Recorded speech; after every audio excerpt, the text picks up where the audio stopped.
Yeah.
Last one, this could be this one, and then MATLAB, this could be it's people.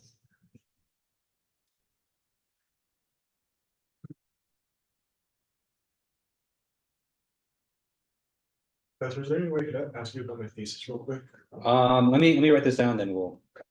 I think probably better is let's talk after class.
About the project. So, yeah, I was gonna give a more like logic inclusion.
All right, it's 5:30. Let's go and get started. All right, good evening, everyone. How's everyone doing today? Good to hear. All right, so we're in week 7, so I'm sure you guys are getting busy with a lot of other stuff, but we're about to get busy here as well. So as many of you probably know already, we have a midterm exam next Tuesday. That's going to be March 12th, a week from today. Okay. So I wanted to spend the first part today just giving you some information about the midterm exam. So the midterm is going to take place in class. So it's going to be during the lecture time. So it's going to be on next Tuesday, 5:30. There's going to be no virtual exam that's planned. So if you remember from the beginning of the class or beginning of the semester, I mentioned that, for the most part, I don't mind if everyone's welcome to attend the lectures virtually. The only days that I do require you to come in person are the days of the exams. And so our first exam is going to be next Tuesday. So, I do expect everyone to be here in person to take the exam on that date. Okay. So there'll be no virtual exam given. There's no plans for a makeup, unless emergencies happen. Of course, I understand. But please plan to be here next Tuesday. Okay. In terms of what you can bring for the exam, you can bring a writing utensil, you can bring a calculator. You can also bring a sheet of notes. And so your cheat sheet it's one 8.5 by 11 standard sheet of paper. So printer size paper. You can write on both sides. And so you can write it, you can type it, whatever is most comfortable to you. Generally, I always recommend for people to, spend a good amount of time making your cheat sheet. Like it makes a difference because I've seen the approach of people just taking my posted lecture notes and just, shrinking it down to extremely small size and printing that across the entire cheat sheet and bringing that into the exam, just so that you, in theory, have all the information available to you during the exam. But that never works out well. On the one hand, it's way too small for you to read it, for it to be useful. And second of all, you don't really spend the time it takes to actually process the information, because it's once you kind of get to this stage of your academic career, and this is even true for my juniors and seniors and undergraduate as well, that to succeed in a course, it's not just being able to take in information, it's not just absorbing it, but you also need to be able to process it and to kind of know what to do with it. And so making your cheat sheet, putting yourself in a situation where you have to take basically 6 weeks worth of information and condense it to just a single sheet of paper on both sides. That's actually a really good study tool, and it kind of forces you to kind of read through the content kind of really analytically and kind of pick out what's most important and kind of communicate that or put it in your own words on a cheat sheet, where that by itself is a great study tool. And so if you kind of really spend a lot of time on your cheat sheet and kind of do it well, maybe you put an example problem or two on the cheat sheet, then I think that's already great preparation for the exam. So I always recommend students, spend some time on your note sheet, and don't just kind of frantically copy it at the last minute. Write it down as you're studying, and I think you'll see that it helps guide your study. Okay. Speaking of study guides, I did post a study guide. And so if you look on Canvas on the page for week 7, there's another document there called a midterm 1 study guide. So I definitely recommend that you check out that document. So that lists out all the topics and all the content that I expect you to know on the exam. Okay. One thing in particular that's missing on that study guide that you'll notice is that there's going to be no frame problems on the exam. And so you don't have to worry about writing a monstrous 6 by 6 element stiffness matrix, on the exam, right? And so that's I think that's just a waste of everyone's time. So definitely pay attention to what's on the study guide, but also pay attention to what's not on the study guide, because I did kind of cull some topics so that to kind of make it a bit more manageable for you to study. Okay. So definitely check that out, as well as kind of writing your cheat sheet at the same time. In terms of the format of the exam, I almost always have this kind of 40-60 split on my exam. So 40% of the points will be on conceptual questions, and so those will be questions that you'll answer with short answer, 3 or 4 sentences. Okay, and as part of this section, I'm going to have a MATLAB code problem as well. So the MATLAB code portion is going to be a small part, maybe about 10% of the points of the total exam. But what that's going to be is that I'm going to give you a snippet of MATLAB code.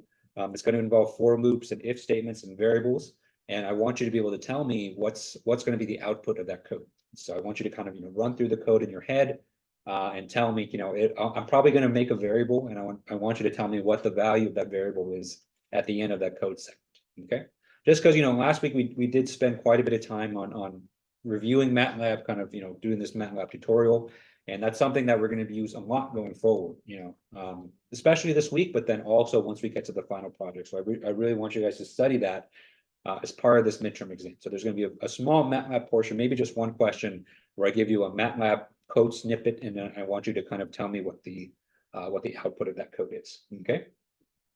So that's 40% of the points, and then the other 60% of the points is going to be on direct problem solving. So that's going to be all this direct stiffness problems, all the problems that you've been practicing for the homeworks. And so, and those problems are going to give you a structure. It's going to be made of trusses or springs or beams. I'm going to tell you to go through the direct stiffness method. So I want you to write the element stiffness matrices. I want you to assemble the global system. I want you to apply the boundary conditions. Okay. I want you to do everything except for solve the system, right? So there's no need to kind of input your system in MATLAB. The exam is going to be closed computer, so there's no computers allowed on the exam. So, I'm not asking you to solve the solution. I just want you to set up the matrices. And what I'm going to check is I'm going to check, all your matrices in every single step of your process to make sure that it's, that it's good. Okay. All right. So that's all the information on the exam. Any questions I can answer about the exam next week? Yeah. Is it 2 direct stiffness problems? I'm going to go for 3, but I'm going to time it and see. Okay. So what I always do for my exams, I always take the exams myself, and I always try to finish the exam under 18 minutes, because what I typically say is that if I can finish the exam, I take the amount of time that's given for the exam and I divide it by 4. And then if I can finish the exam in that time, then it's reasonable for students to do. So I'll try for 3, but it depends on how complex the structures are. So it's either going to be 2 or 3. Yeah. Question in chat. Let's see. Question: will it be like a basic for loop code? So there will be a for loop involved. So this is for the MATLAB question. There will be a for loop involved, and there'll probably be an if statement within the for loop. And so you should be able to track, within a for loop, what the counting variable is, or what the loop index is, and how that's going to affect the if statement on the inside. Yeah. Yeah. So that already kind of tells you a lot about the questions. So, but the reason I'm telling you that is because a lot of the code you're going to see in the lesson today and on Thursday too, that that structure of having a for loop and an if statement on the inside doing different things is a very common.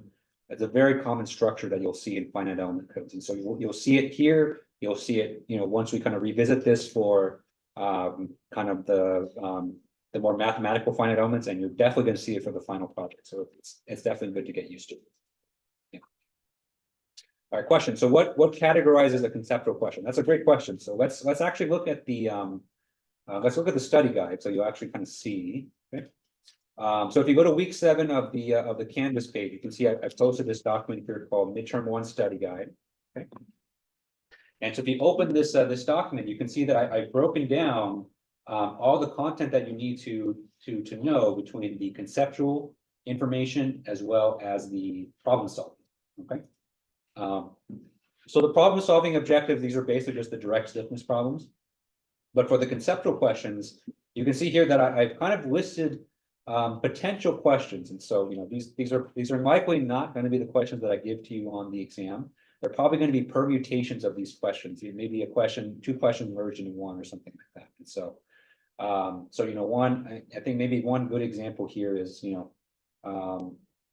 is maybe describe the differences between the local and the stationary coordinate systems. And so when we were talking about kind of 2D trusses, what's the difference between the reference coordinate system and kind of the coordinate system that's local to the truss, right? So being able to kind of answer a question like this based on the concepts that we learned in the lectures. Another good place for you to kind of see these is on the homeworks. And so we've had 2 homework assignments so far. And so the first problem of the homework is always that short answer question. So they're going to be in basically the same style as those questions. Mm-hmm. All right. Any other questions on the exam? Okay. All right, so I have 3 office hours before the exam as well. So remember, I have office hours Tuesday and Thursday from 2:30 to 3:30, as well as Monday from 11 to 12. So I know that for you guys, probably those times are hard for you to make. And so if you ever want to set up a meeting with me, if you want to discuss maybe something you're confused about the homework or you're confused about a particular concept, just shoot me an email. I'm always happy to kind of meet after hours, maybe after the class, or late in the evening or kind of early in the morning.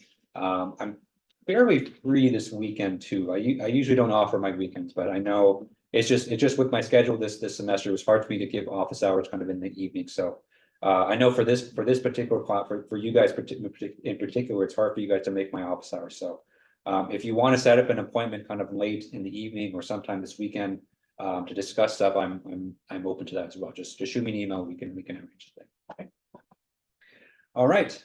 All right, so so that's enough about the midterm. So the topic for today, we spent all of last week talking about and reviewing MATLAB, right? So we did kind of just basics of MATLAB, variables, vectors, matrices, if statements, for loops, the works, right? But we didn't actually apply any of that to finite elements. And so the topic for this week is to kind of to wrap up our entire section on direct stiffness method is, how do we implement a direct stiffness code? Okay. And you may be wondering, I've already, you might be thinking that I've already been asking you to solve direct stiffness problems in MATLAB, right? And so, you set up the matrices by hand, and then you plug in the matrices into MATLAB and solve for those solutions. So I don't mean that, although that is part of this. And so what I mean by this is, to solve an entire problem, forming the element stiffness matrices, assembling them in the correct place, applying the boundary conditions, and solving that all within MATLAB. So your pen should never have to touch the paper, after this week. Okay. Okay. That's midterm stuff. Okay, so just as an introduction, so far in this class, we've learned how to use the direct stiffness method to perform FEA on structural systems. And so these include things like spring elements, truss bar elements, beam elements, and frame elements. Okay. Most of the calculations so far have been done by hand, but we can implement code to do all this work for us. Okay. With some inputs, right? And so basically this code, the idea behind this code is to act as kind of an automated solver for these kinds of systems, okay? And so the idea is that, by the time we finish this code, we're going to be able to input kind of minimal inputs. And so we have to at least kind of define the problem, and then the code's going to handle most of the heavy lifting for us, okay? Okay. And so even though it's in code, we're going to follow the exact same method that we've been applying to every single direct stiffness problem that we've done so far. So that includes, computing element stiffness matrices in the stationary coordinate system, assembling all these matrices into a global linear system, applying boundary conditions on the system to get kind of what we call the global linear system, and solve. Okay. So remember what we talked about last week, that when you write code, right? Writing a code is nothing more than giving a set of instructions to a code to do something, okay? And if you think about it from the perspective of, we spent the first 5 weeks of the semester, I was kind of teaching you how to do direct stiffness problem, right? I was giving you the instructions to do that. Now it's your turn to kind of take those instructions and pass them on to a computer and write it in terms of code, okay? So it's going to take a while. And so, I anticipate we're going to spend the majority of this week working on that. So both today and Thursday. But once you have it implemented, you can actually use it to solve very complicated stiffness problems. And it feels awesome, actually. So, when you have this code up and running, you can throw it a very complex problem and it'll give you a solution very quickly, and it feels great. Okay. Especially when you look at a problem and you think that's going to take me forever to solve. If you do it in a computer, it feels really good. Okay. And another reason we're kind of embarking on this is that a lot of commercial codes, ANSYS included, follow the same conventions, and so they're not implemented in the exact same way. Obviously a code like ANSYS is a lot complex, but it has a lot of the same structures and a lot of the same concepts that we're going to learn in this class, right? And we're going to take a lot of these concepts and we're going to apply them for the final project as well. Okay, so it's definitely something we're going to be building on in this class.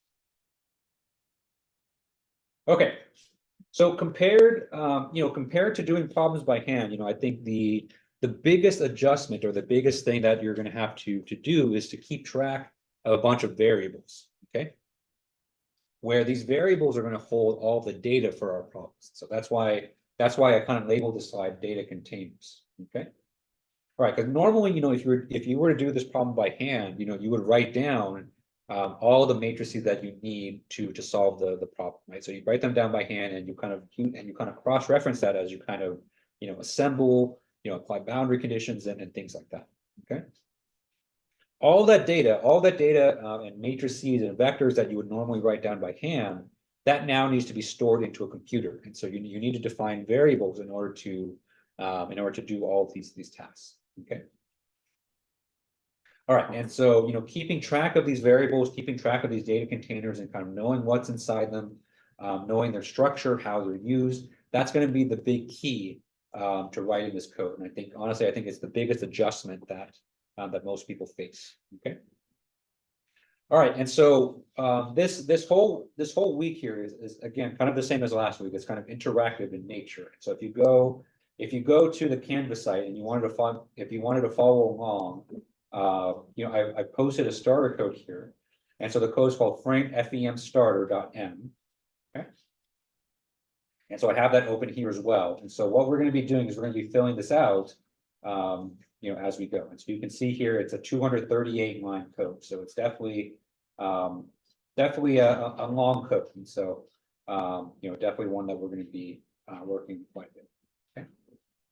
All right, and if you notice in the code here, if you open it up, there's a lot of sections of this code that I've labeled to do. Okay, so that's code that we're going to fill in ourselves. Right. So I've already kind of given you kind of the general structure of the code itself, and so what you're going to be mostly doing is filling in all these to do portions. Okay, or I should say we're going to fill all those in together. Okay. Okay, and then to kind of give us some context here, right? To give us something to kind of work towards as we're building this code, we're going to be solving this problem in MATLAB, right? So this should look familiar. So this is the frame problem that we kind of did as an example, I think maybe a couple weeks ago, right? So we did this by hand, or at least we started doing it by hand. That's probably the better distinction. Okay. And so we're going to be solving this in MATLAB and setting up our code to do everything for this code. So element stiffness matrices, assembly, boundary conditions, and solution all in one. Okay. So what we have here is a 3-element system. Element 1 is this kind of vertical frame element that goes from node 1 to node 2. Element 2 is this horizontal section here that goes from node 2 to node 3. And element 3 is this vertical section here that goes from node 3 to 4. Okay. All the material properties, all the geometric properties for these elements are given on this table on the right. So we have the Young's modulus, we have the cross-sectional area, the length, the moments of inertia, the angles, okay? We have the boundary conditions, and so we have nodes 1 and 4 are fixed, so those are fixed to the ground. Nodes 2 and 3 have loads being applied. So node 2 has a horizontal force, and node 3 has a counterclockwise moment being applied. Okay. Okay. All right, so that's the problem that we want to solve. Okay, so let's jump in the code. So let me do this actually. So let me do kind of a picture-in-picture here. Okay. So let me review. Perfect. All right. So let's go ahead and kind of build this code kind of from top to bottom, right? And so if you notice here that I've also written quite a lot of comments to kind of tell you what's going on in each section. Okay. So the first thing that we're going to do in the code here is we're going to define the number of elements and the number of nodes in our code or in our problem, right? And so of course this is going to be different based on the problem that you're solving, right? But this is something that we need to do. Okay, so for this particular problem here, we have 3 elements, right? Elements 1 through 3. So you're going to go to the code here for number of elements. We're going to put a 3 here. Okay. And then for the number of nodes, we have 1, 2, 3, 4 nodes. And so we're going to put 4 for the number of nodes. Okay. All right, so pretty straightforward so far. So just define a number of elements and the number of nodes.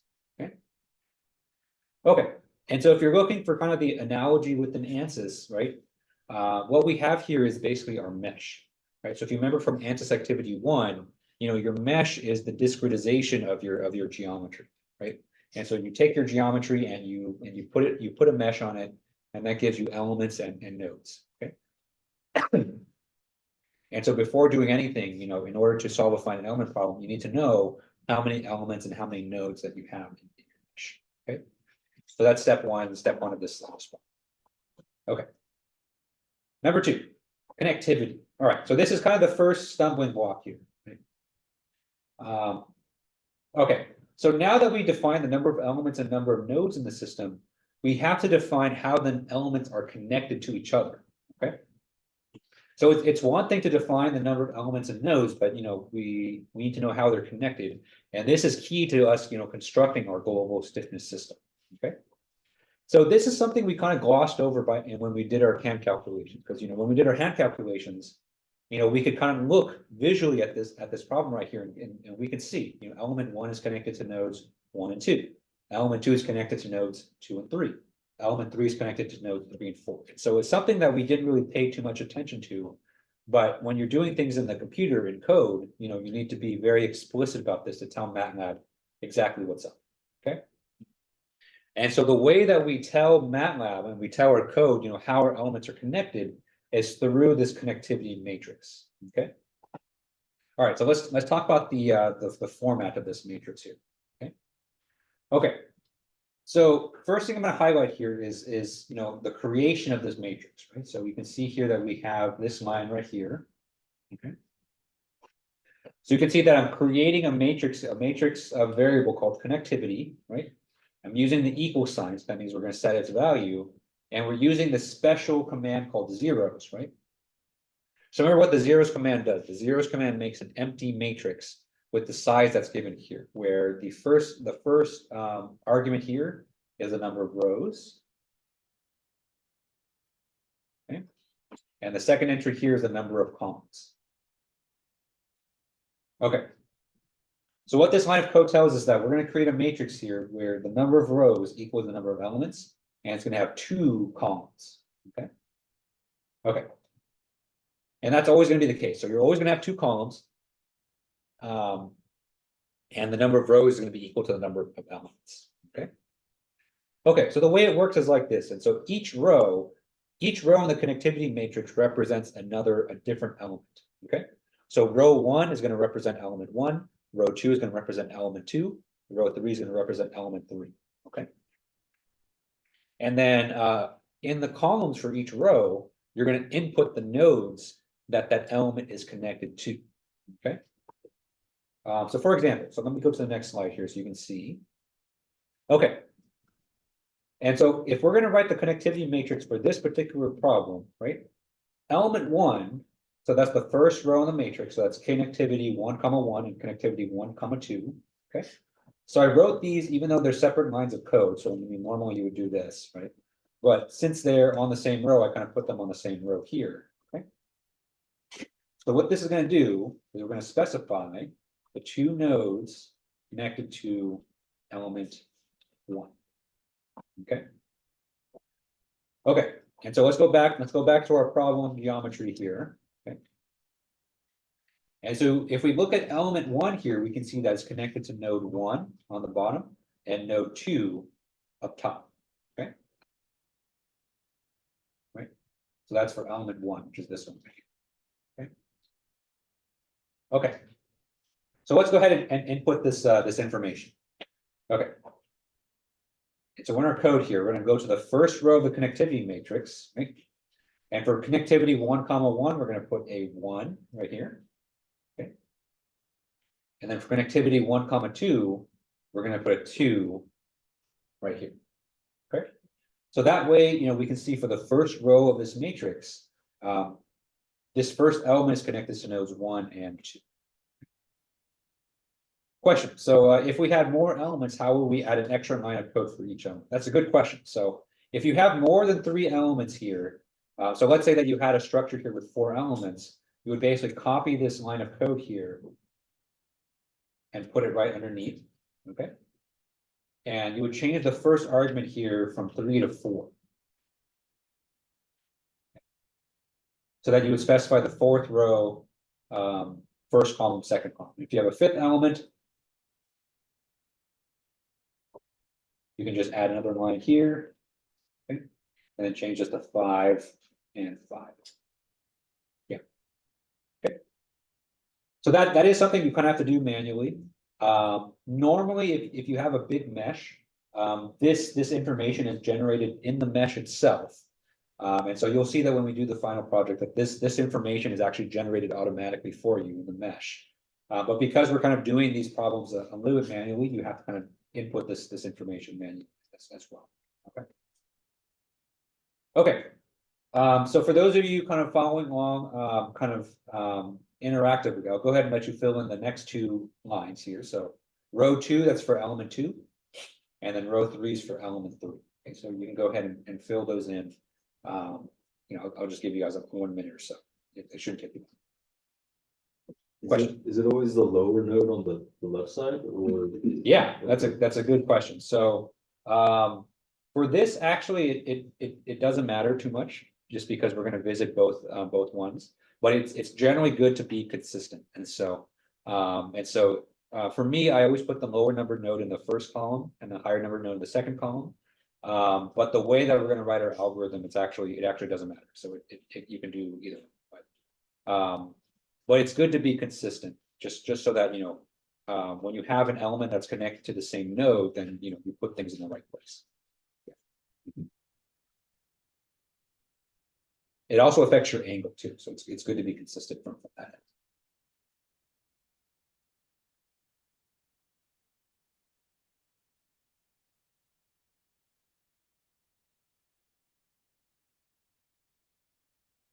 Okay.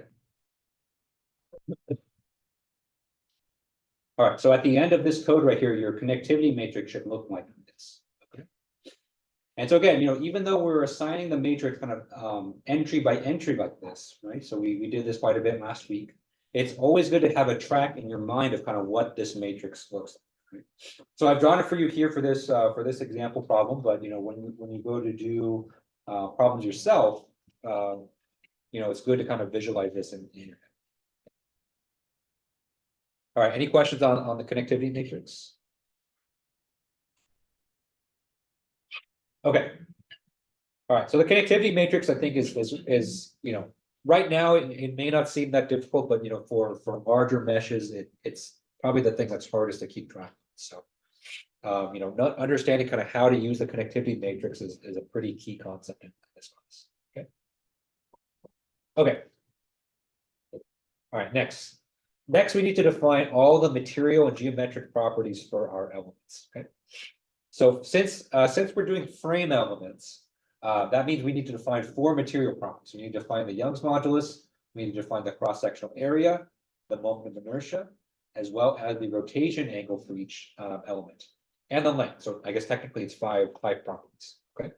And we need to have vectors here to store all of that information. Okay. So we need to have a vector for the Young's modulus, a vector for the cross-sectional area, a vector for the moment of inertia, a vector for the length, and a vector for the rotation angle as well.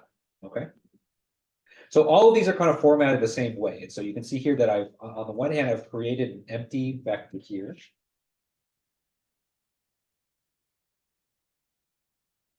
Okay.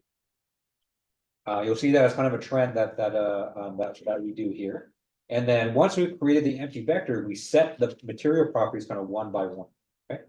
And so for this particular example here, we have 3 elements. And so that's why I only have 3 entries here. But again, if you were to have 4 or more elements, you would just add lines from here. Okay.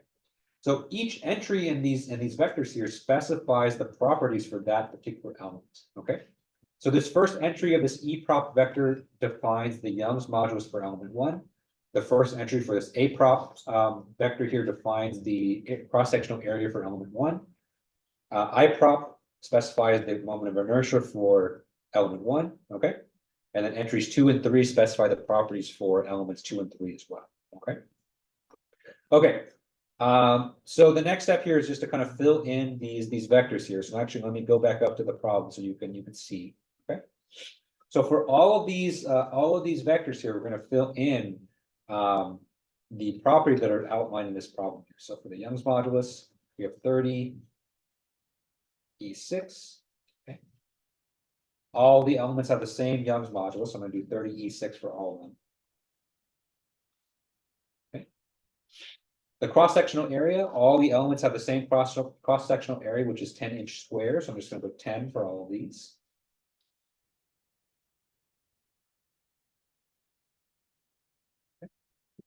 For the moment of inertia, you have to be careful here. So there is some differences. And that's kind of why I set it up the way that I did. So the moment of inertia for elements 1 and 3 have a value of 200 inches to the fourth. Whereas element 2 has a different moment of inertia, which is 100. So 100 just like. All right, so for the length of the elements, they all have the same length, which is 120 inches. You want to make sure that you're consistent with your units when you're inputting these, okay? MATLAB is not going to check your units for you, so you want to make sure that you are kind of on top of that. Okay. Okay. So all of our lengths are that. And then we have the angles here, okay? All right, so element 1 here has an angle of 90 degrees. Okay. Element 2 here has an angle of 0 degrees. And element 3 has an angle of 270. Okay.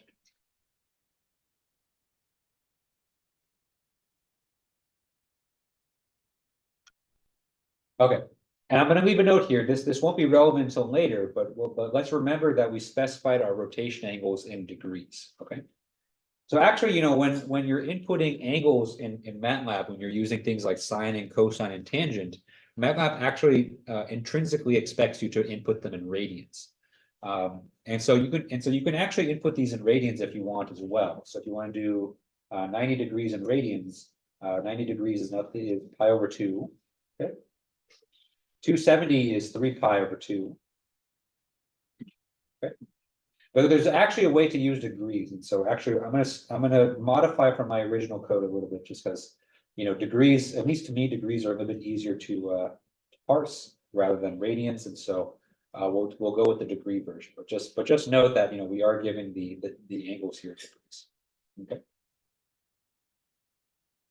Okay.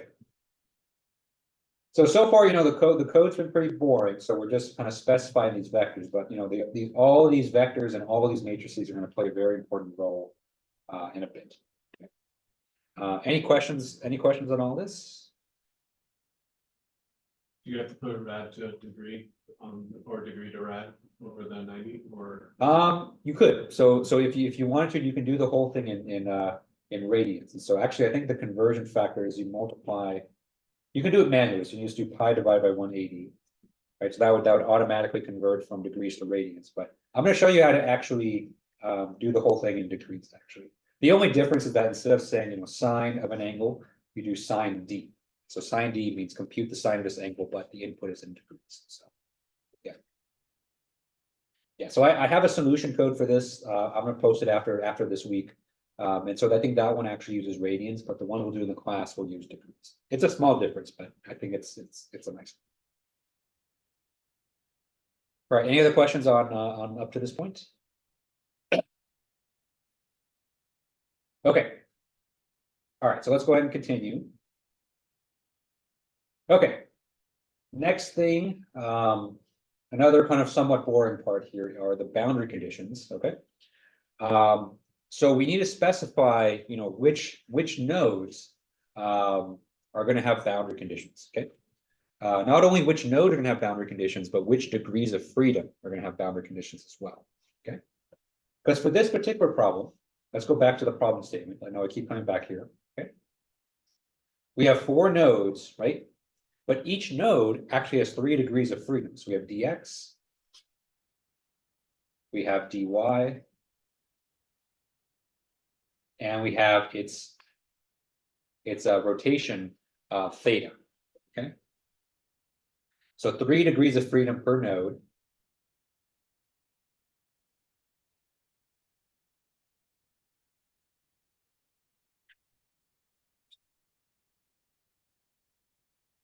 Okay. And so if we have 4 nodes, that means in total we have 12 degrees of freedom. All right, so if you were to solve this problem by hand, eventually you would have to assemble a 12 by 12 system of equations, right? So it's 144 entries, not the easiest thing to do. Okay, but the reason I'm doing this is to kind of remind you that when you're drawing your 12 by 12 matrix, right? The degrees of freedom or the solutions are always in a particular order, right? And so if we list out the rows here, we always go d1x, d1y, theta 1. Okay, so that's all the degrees of freedom for node 1. And then we go to the degrees of freedom for node 2. So d2x, d2y, theta 2. Okay, so we do all the degrees of freedom for node 2 and so on and so forth. Okay, so that structure is actually really important. And so we're actually going to utilize that in our boundary conditions. Because if you think about how we applied boundary conditions in our hand calculations, we had to know exactly which row in the matrix and which column of the matrix to modify, right? MATLAB is no different, right? So we need to tell MATLAB kind of which rows in the matrix that we need to modify. Okay. Okay, so that's where these vectors come in here, right? So let's look at the Dirichlet boundary conditions first. So these are constraints basically. Okay. So what this vector its purpose is to specify the variable numbers for the Dirichlet boundary conditions. Okay. In other words, we need to specify which rows in the global matrix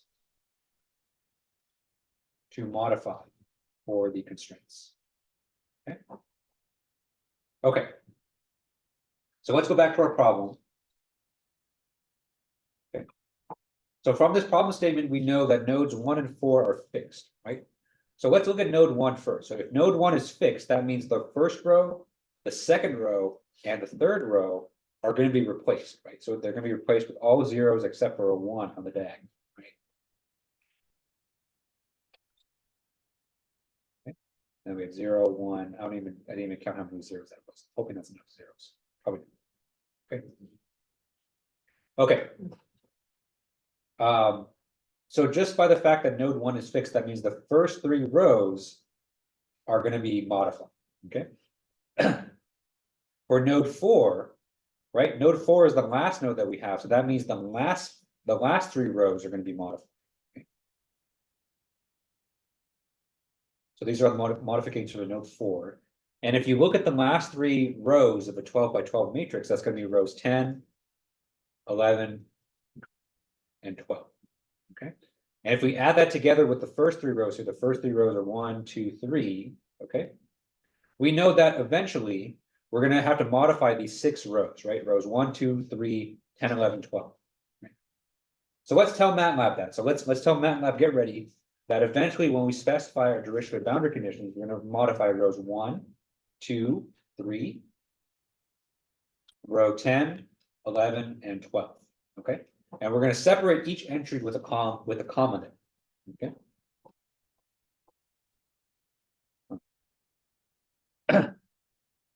So that's what we're going to do. Okay.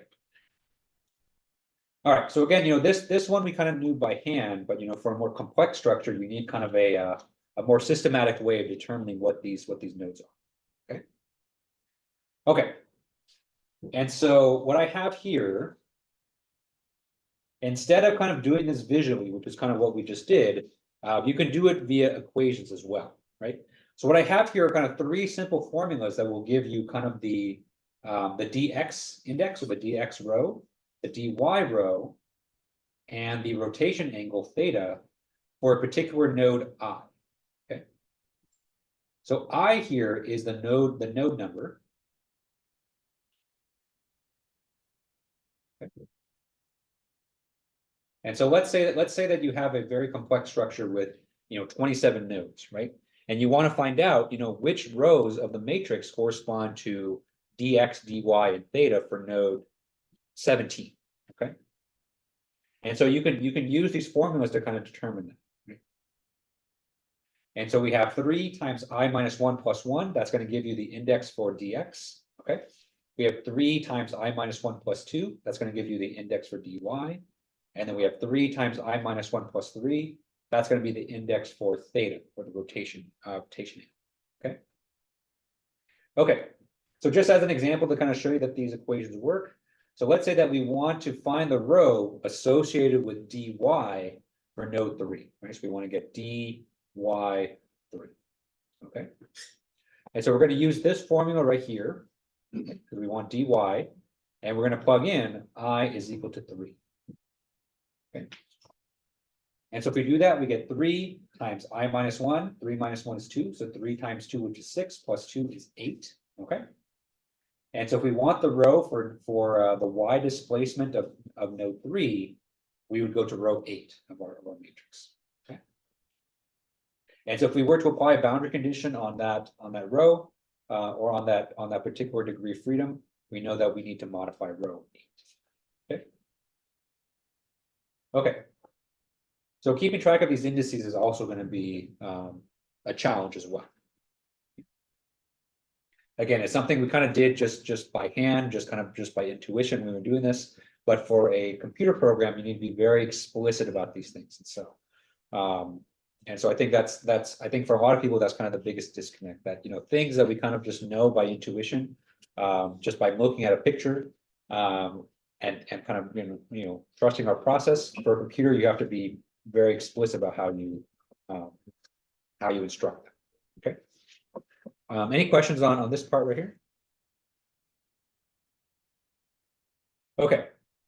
All right. So let's double check these indices here for the Dirichlet boundary condition. Okay. And so we know that nodes 1 and 4 have the fixed constraint. Okay, so nodes 1 and 4. Okay. And since it's a fixed constraint, that means all 3 degrees of freedom, dx, dy, and theta, are all going to be fixed. Okay. Okay, so let's plug these into these formulas here. So for node 1, I is equal to 1 here, right? So let's plug I is equal to 1 into each of these equations in order to get the rows associated with that degree of freedom. Okay. So for d1x, okay, we're going to plug 1 in for I. So we have 3 times 1 minus 1. 1 minus 1 is 0. So 3 times 0 plus 1 is equal to 1. Okay. d1y, we're going to plug into this formula right here. So we have 3 times I minus 1. I is equal to 1. Okay. Plus 2. We get 2. And then for theta, we get 3 times I minus 1 plus 3. And so it's 3 times 1 minus 1 is 0 plus 3 is equal to 3. Okay. That's theta 1. All right. And so if we look back at our vector here, we have nodes or degrees of freedom 1, 2, and 3. Okay. So all that checks out. All right. So let's check the entries for node 4. All right. So for node 4, we have I is equal to 4. Okay. So we have d4x. Okay. We plug in I is equal to 4 here. So you have 3 times 4 minus 1, which is 9, plus 1 is equal to 10. Okay. d4y. We have 3 times I minus 1, so 3 times 4 minus 1 is 9, plus 2 is 11. Okay. And then we have theta 4. We have 3 times I minus 1, so 3 times 4 minus 1 is 9, plus 3 is equal to 12. Okay. As we look back at this vector here, we have entries 10, 11, and 12. So just like we predicted. Okay. Okay. So these equations we're going to make use of later on in the code as well. So even though again for this example we can kind of determine these by hand or just by inspection, it's good to kind of have formulas and expressions for these because that's what MATLAB kind of understands the best. Okay. And so you can see here that's what we have here. Okay.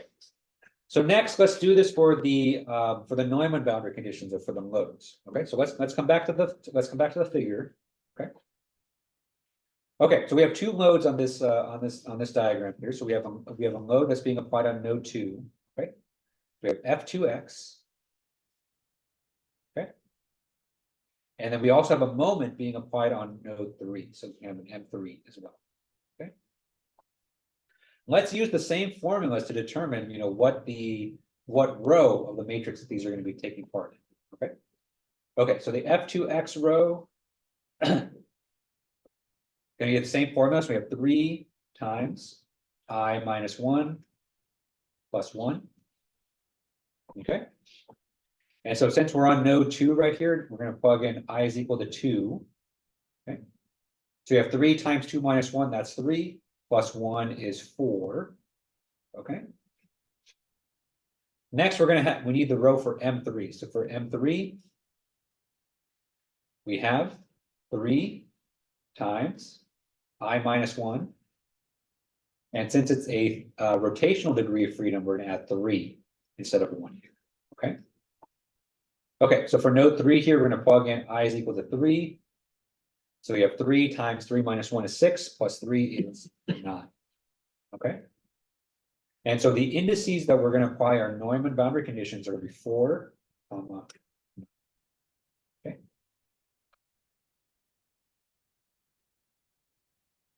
All right, any questions on that? Okay. All right, and so if you'll notice that for the modes here, there is an additional vector, right? And so we need to do more than just specify the rows that we're going to add here. We need to specify their values as well. Okay. So for the horizontal force here, that's acting on degree of freedom 4, we can see that our magnitude is 10,000 pounds. Okay. Let's go ahead and input that into the matrix. You need to make sure you keep the same order here. So, generally I like to list things, from the lowest degree of freedom going upwards. Okay. So since we inputted degree of freedom 4 first, we're going to do 10,000. Okay. Right. And then for the moment, you can see the moment that we have on row 9 is going to be 5,000. So we have 10,000 comma 5,000 here. Okay. So we want to make sure that that corresponds to this one. Okay. So those are the boundary conditions.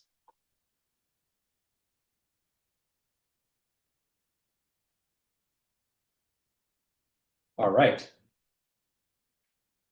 All right, so that's most of the boring stuff. So we're about to get to the part that's exciting and kind of the more part that's interactive here. Okay. So the next step. So now that we've specified basically everything in the mesh, all of our material properties, our geometric properties, our connectivity, our boundary conditions. Okay. The next step is to actually start forming the matrices, right? So the element stiffness matrix, the global stiffness matrix, and then actually applying the boundary conditions. Okay. But before we do that, we need to create variables or data containers that to store all of these things. Okay. So you can see here in this next section of code, I've created 3 variables. Okay. One variable here is going to store the global stiffness matrix. Okay. So that's K global. And you can see that it is a zeros matrix. So it's one that's empty. And the size of this matrix, we're specifying the number of rows and then we're specifying the number of columns. Is going to be the number of nodes times 3. Okay. Corresponding to the fact that each node has 3 degrees of freedom. Okay. Next, we have the global forcing vector. So that's F global. And so that is a vector where the number of rows in that vector is going to be the number of nodes times 3. Okay. And then the other thing here is we're going to store all of the element stiffness matrices as well. Okay. And so each element stiffness matrix is 6 by 6, right? And so that's why we have 6 by 6 here, because it's a frame element. Okay. And what you're actually seeing here is that this element stiffness container here is actually not a vector. It's not a matrix, but it's a 3-dimensional matrix, which is kind of trippy, but you'll kind of see why we kind of do that. Okay. Okay. So the way to kind of visualize this element stiffness variable here is that it's a 3 dimensions, but think of it like a box, right? Where each slice of the box is going to be an element stiffness matrix. Okay. Another useful analogy that I like to use here is a filing cabinet. Okay. And so if we were go right, each entry in the filing cabinet is a matrix, right? And so each entry in this dimension here, this third dimension, is going to be a 6 by 6 matrix. And so you'll kind of see, once we kind of do the code, I think it'll make a bit more sense. Okay. All right. So now we get to the actual fun parts, and I can actually stop talking for a little bit, which is nice. Okay. So the next step here is we're going to construct all of the element stiffness matrices. Okay. All right, and so this is a big part of the code here, and in fact, I'm going to let you guys write a lot of this code here. Okay. Okay. So we need to construct each element stiffness matrix from scratch. Okay. So normally you would do this by hand. So you would basically, if thinking back to just this past weekend, probably for most of you, is that you'd be looking at your problem, you'd be looking at this formula for the element stiffness matrix for a frame, and then you'd be inputting each entry here, right? Possibly crying in the process because it takes so long to write all this, but now we're going to make the code do all that. Okay. Okay. So the way this works is that we want to have this code as general as possible, and so we have a loop here. Okay. So what this loop is going to do is that since this is a fairly repetitive operation, right? So we're computing the same element stiffness matrix for every element. The only thing that changes is maybe the angle or the properties, right? So we're going to use a loop to do all this for us. Okay. And so the first thing that we're going to do here is that you can see from the code, we have for I underscore EL is equal to 1 to n number of elements here. Okay.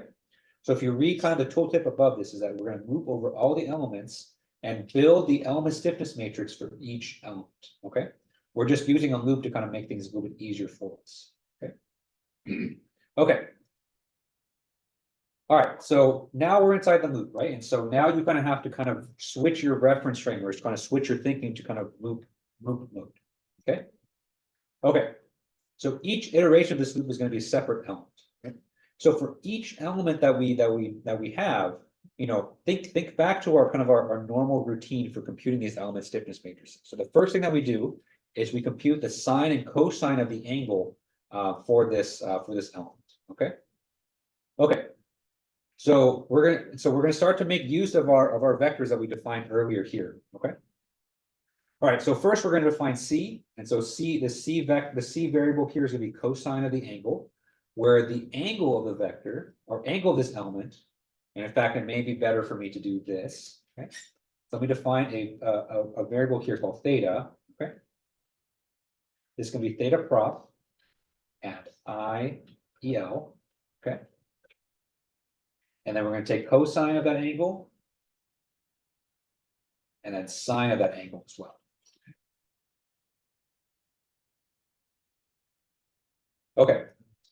So let's break this down because there's kind of a lot going on in these kind of three innocuous lines of code here. Okay. Okay. So line 71. So there's a lot going on in line 71. So let's break that up. Okay. We know that when we're inside this loop, we're visiting every single element, right? So we're looping over all of them. And so each element, right, let me write that here. In fact, actually, let me maximize this so it's easier to see. Okay. Each element has its own material and geometric properties. Okay. Before we compute any entries in the matrix, we need to retrieve the appropriate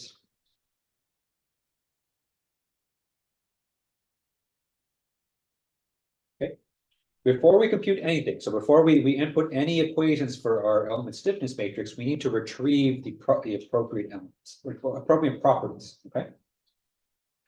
Okay, so think back to earlier today in terms of where we stored these properties, right? So if you remember, one of the first things that we did, if you scroll up in the code, was we defined all of these property vectors. So E prop, A prop, I prop, L prop, right? Where we listed out the properties of each of these elements, right? So the first entry in the vector is the properties for element 1. So that goes for each of these vectors here. Okay. So right now we're doing the angle, so we're computing sine and cosine, right? And so the vector that we used to store this was a vector called theta underscore prop. Okay. So let's utilize that. So the first thing we're going to do is we're going to retrieve the theta for this angle, okay, or for this element. So if you notice the syntax here, so I'm using this theta prop vector. This theta prop vector is one that we defined up here, okay? We're just conveniently highlighted in blue as well, okay? And I'm using this parentheses notation, right? So remember, whenever you have a vector, whenever you have a matrix, right? Whenever you have things in parentheses right after that vector or matrix, that means access this element, okay? Okay. And so in particular, the entry that we're going to access is the IEL element, which is the loop index, okay? So let's look at the first iteration of this loop. So on the first iteration of this loop, IEL is going to equal to 1, right? And so we're going to plug, and so what the code is going to plug in here is theta prop at 1. And so we're going to look at the first entry of theta prop, which in this case is 90 degrees, okay? And so we need to compute the cosine of that angle and the sine of that angle. I'm going to make one small adjustment here, though, because we define our angles in degrees. We need to modify cosine and sine. Okay, so this is actually a trick I just learned fairly recently, somewhat kind of embarrassing. So if you do cosine without any d, MATLAB assumes the input is in. Okay. But if you use cosine d, then MATLAB. Okay. So if you use cosine d, then MATLAB assumes the input is in degrees. So it's a nice little trick. You know, at least for me, you know, I'm kind of a pleb in that I learned angles in degrees in elementary school, and it's kind of stuck with me for my whole life. And so I always think those angles in degrees. So I prefer to work in degrees. But if you're a Chad, or if you're a you know, then you know your angles in radiant, then you can use regular cosine and sine. But you know, I'm just a regular dude, so I'll use cosine degrees. Okay. Same thing with sine. And so if you do sine d, then that measures it in degrees. Okay. And so you can see here that we've also retrieved all the material and geometric properties for this element as well. So we've retrieved the Young's modulus E. So E is going to be E prop at IEL. A, the cross-sectional area, is going to be A prop at IEL. Okay. And I is going to be the moment of inertia. And L is going to be the length. Okay. So I've created these just to make it a little bit easier, just because in our formula for the element stiffness matrix, we have these exact symbols. So C, S, E, A, I, L. Okay. All right.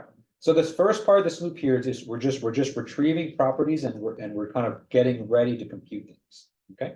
Any questions on this first part here? Okay. All right, so now for the fun part. So I think this will be kind of the last thing that we do for today. Okay. Now we need to compute the actual entries in the element stiffness matrix. Actually, let me bring back the slides here. Okay. Actually, let me see if I have it on a bigger slide here. Okay. This one's a little bit more useful, though it still kind of has some stuff here, right?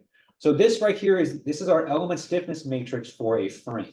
Okay? And I think I probably should have put it on a bigger slide, right? So, you know, this is kind of that monstrosity that we spent, I think, 20 minutes writing down in the lecture one day, right?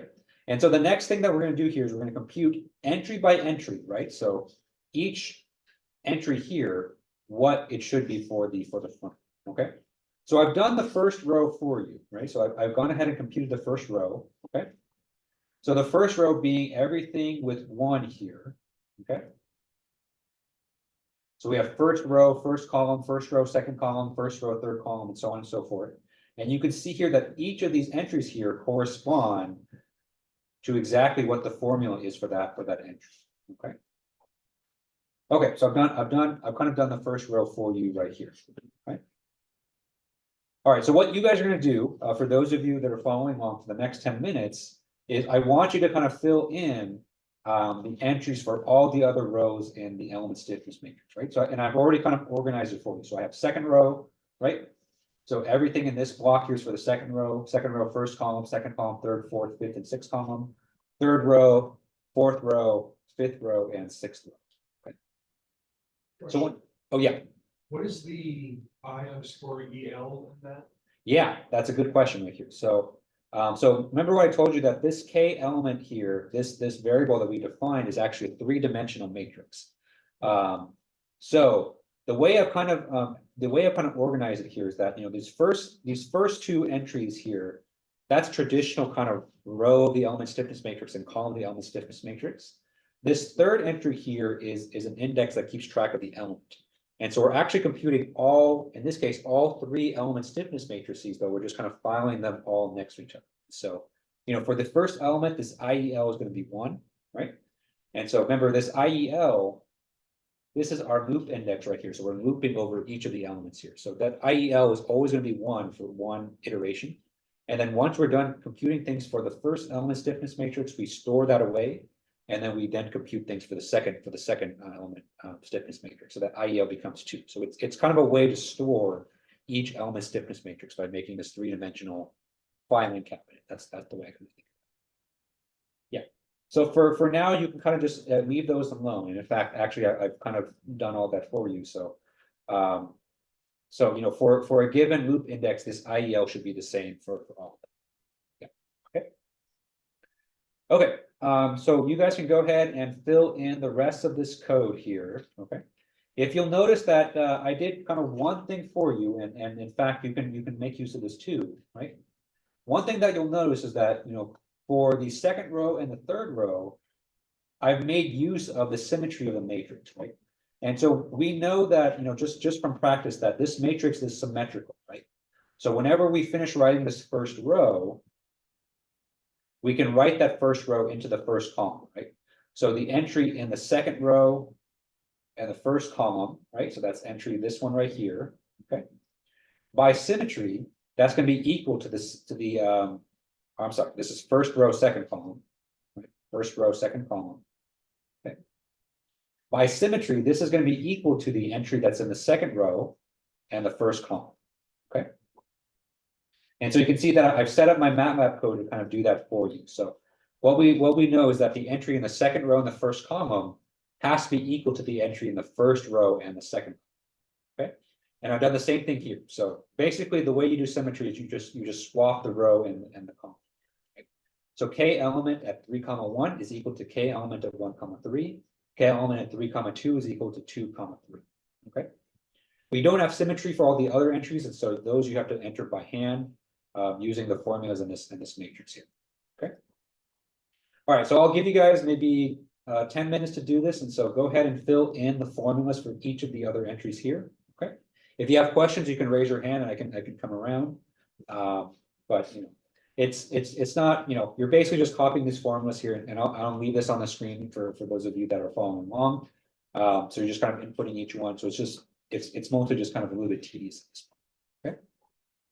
But go ahead and do that, and then if you have questions, just raise your hand and I'll come. Oh, yeah. Is there a way to tell that matrix is diagonal symmetry? There is, yes.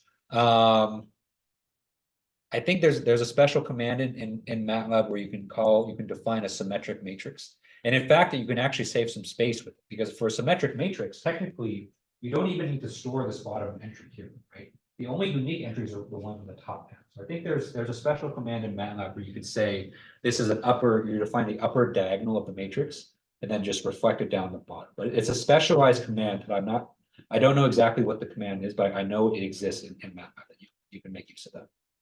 Yeah. Yeah, but for our purposes, just because it's going to be useful for us later, we're applying that symmetry just by hand.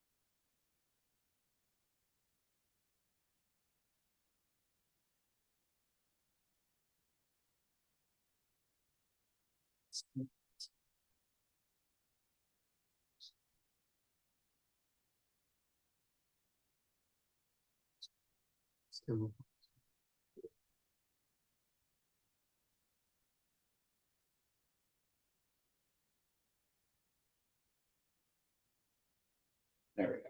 It's a little bit nicer.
No, I'm just looking. I didn't get into all those things. Oh,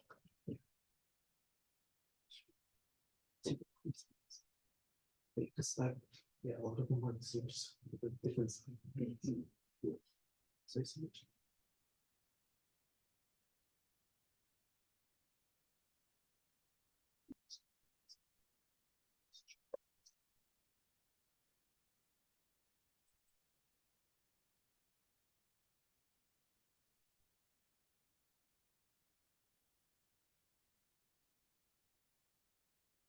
So, I mean, I finished it.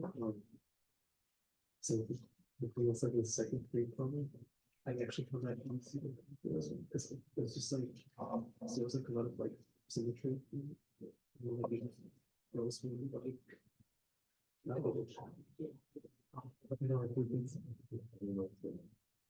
oh yes, I saw your message like, like that not just it was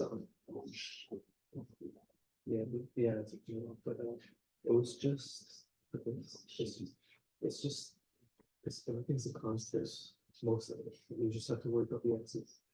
And like you can get you know like it's like 12, 6 minutes. All right. So So I know probably you guys are still working on it. It's a lot to kind of input, you know, you're essentially doing 36 entries to this element stiffness matrix.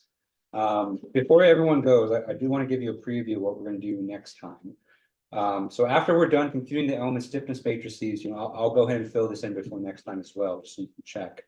The next step is of course going to be assembly.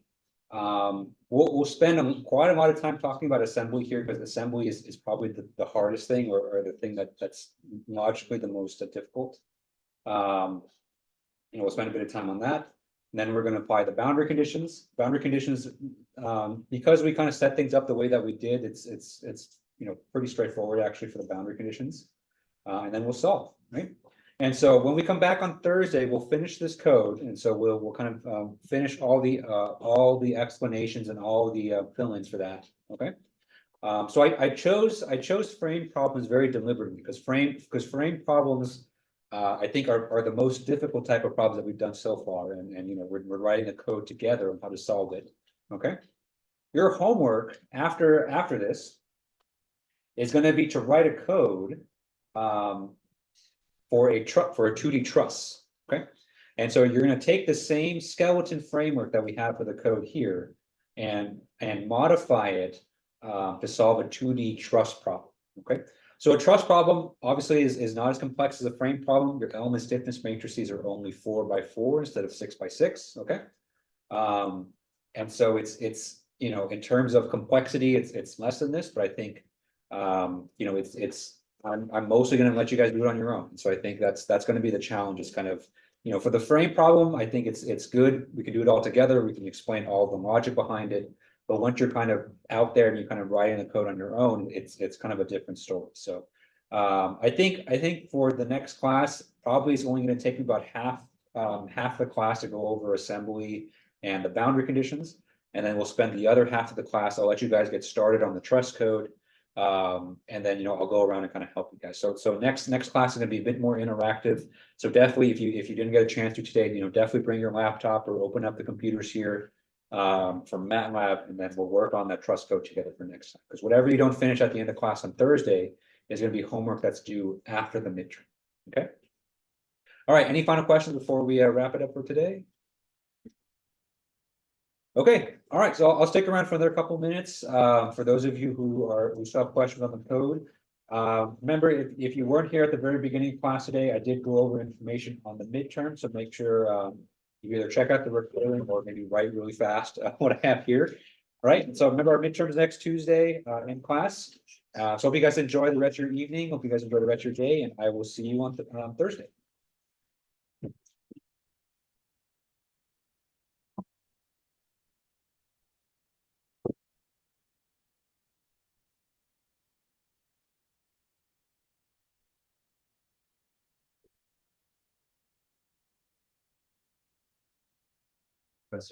Thanks, guys. Have a good evening. Professor, are you gonna post the solution for home? Yes, I will. Okay. Oh, thanks for reminding me. Yeah, I need to post the solutions for homework 1 and all the problem sets for answers. So I'll do that. I'll do that probably tomorrow. Okay, thanks. Yeah. I have a couple questions. Yeah. Did he ever put in the grades for the homework 0 at all? I thought I did. I thought I Yeah, did at least for mine, like I just never saw it. Oh, really? Oh, Yeah. shoot. Okay, let me double check. Like it's not a 0, it's just like it says not graded. Oh, I might have not published it, but Oh. I did input all of them, but Oh. I'll double check that when I get back to it. Okay, and then it's like I have my my what's it called my cheat sheet for 410. Yeah. You think I could get away with that and adding the MATLAB stuff, or should I tweak it? I mean, I'll probably like. It depends on how, I never saw it, so I don't know Okay. how strong you feel about it, but if you have room to add the MATLAB stuff to it, it is marginally similar to that exam, so. Okay. So yeah, so if you want, then you can do that. Yeah, I mean, I don't know. I'm just considering. I don't Yeah, know. Yeah, no, I think, yeah, if you still have it, it's marginally the same, so. Okay. This is a review for you. It will not the frame stuff, but all the stuff before. Like, yeah. I mean, it's similar, but so far.